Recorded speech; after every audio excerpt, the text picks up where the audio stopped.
लोकप्रिय नेता कौन है?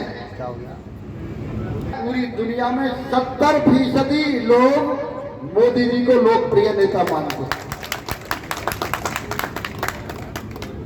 यदि आज पूरी दुनिया की कहीं वोट पड़ती तो शायद पूरी दुनिया का नेतृत्व अकेले मोदी जी कर रहे होते। उन्होंने आह्वान किया है अमृत महोत्सव का। आलोचनाएं भी प्रारंभ हुई।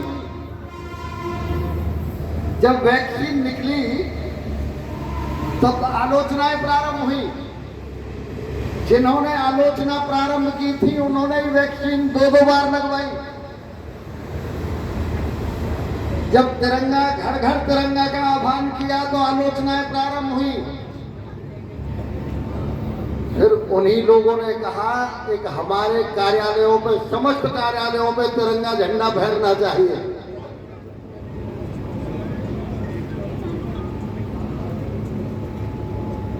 मेरे ख्याल से यहाँ जो बैठे हैं, आदरणीय सरदार जी का तो मैं नहीं कहता, और 1-2 लोग हो सकते हैं, बाकी हम सब आजादी के बाद की पैदाइश है। अब जाके पैर ना फटी भी भाई, वो क्या जाने पीर पर आई,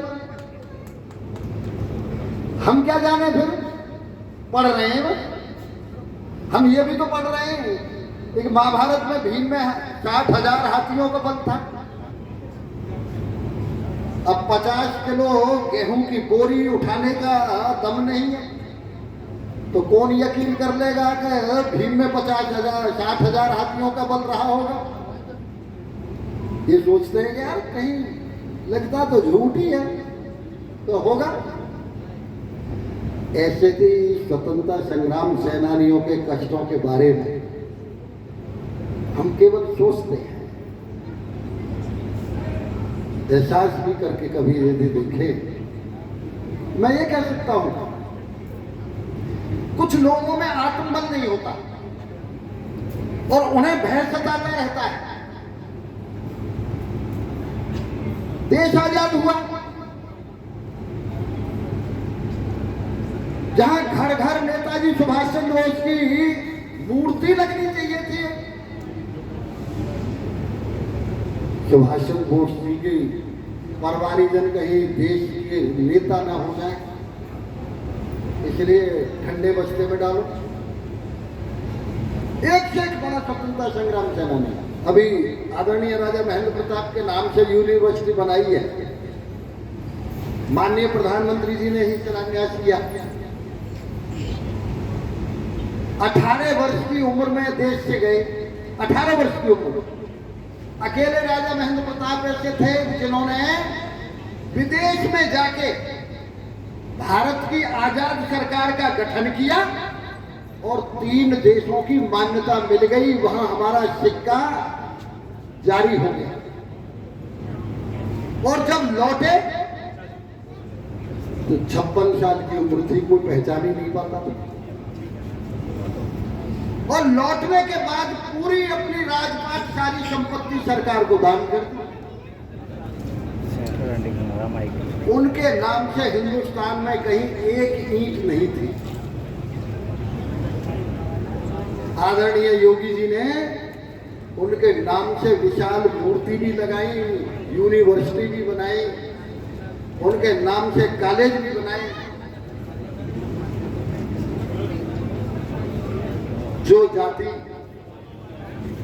श्रद्धेय विवेकानंद जी ने कहा था, जो जाति अपने पूर्वजों का इतिहास नहीं जानती है वो जाति बहुत समय तक जिंदा नहीं रहती। उनका अर्थ था जाति से भारतवासी, हिंदुस्तानी उनका अर्थ था। जब हम अपने पूर्वजों का इतिहास नहीं जानेंगे, अभी रूपम जी ने कितनी अच्छी नेताजी की पंक्तियां याद दिलवाई। कौन आदमी ऐसा है जिसका खून नहीं खोलेगा?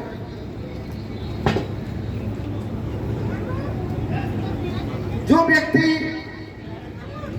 आपको मालूम है 1942 में जो द्वितीय विश्व युद्ध हुआ उसमें सबसे ज्यादा यदि बर्बादी हुई तो जर्मनी की हुई। जर्मनी पूरा ध्वस्त हो गया।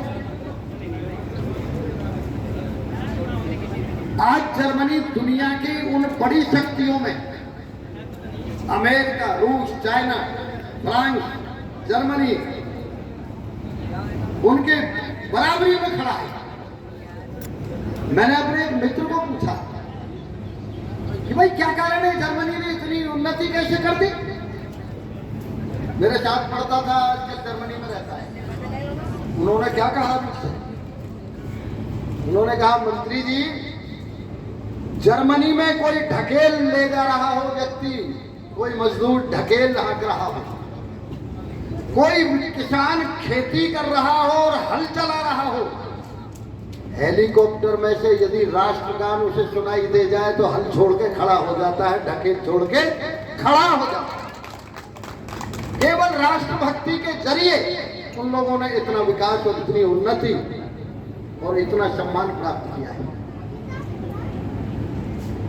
जिसमें राष्ट्रभक्ति न हो। शिकागो के सर्वधर्म सम्मेलन में श्रद्धेय स्वामी विवेकानंद जी गए। कॉन्फ्रेंस जब हो रही थी, सभी धर्मों के धर्मावलंबी, धर्मगुरु, इस्लाम धर्म सबसे अच्छा है, ईसाई धर्म सबसे अच्छा है, बौद्ध धर्म सबसे अच्छा है, सबके बाद में नंबर आया स्वामी विवेकानंद जी का। उन्होंने कहा, स्वामी जी आप सहमत हैं इनसे? ये तो अपने अपने धर्म को सब ऊंचा बता रहे हैं, सबसे अच्छा इन्हीं का धर्म। स्वामी जी ने कहा, इन धर्मों से भी ऊपर एक धर्म है। लोगों ने ये समझा ये वैदिक धर्म की बात करेंगे, ये तो हिंदुस्तानी है। श्रद्धेय स्वामी जी ने क्या कहा, इन धर्मों से भी ऊपर एक धर्म है। उन्होंने कहा, वो कौन सा धर्म है? उन्होंने कहा, राष्ट्र धर्म सबसे बड़ा है, राष्ट्र धर्म से बड़ा कोई धर्म नहीं। और वो भी हम कितने सौभाग्यशाली हैं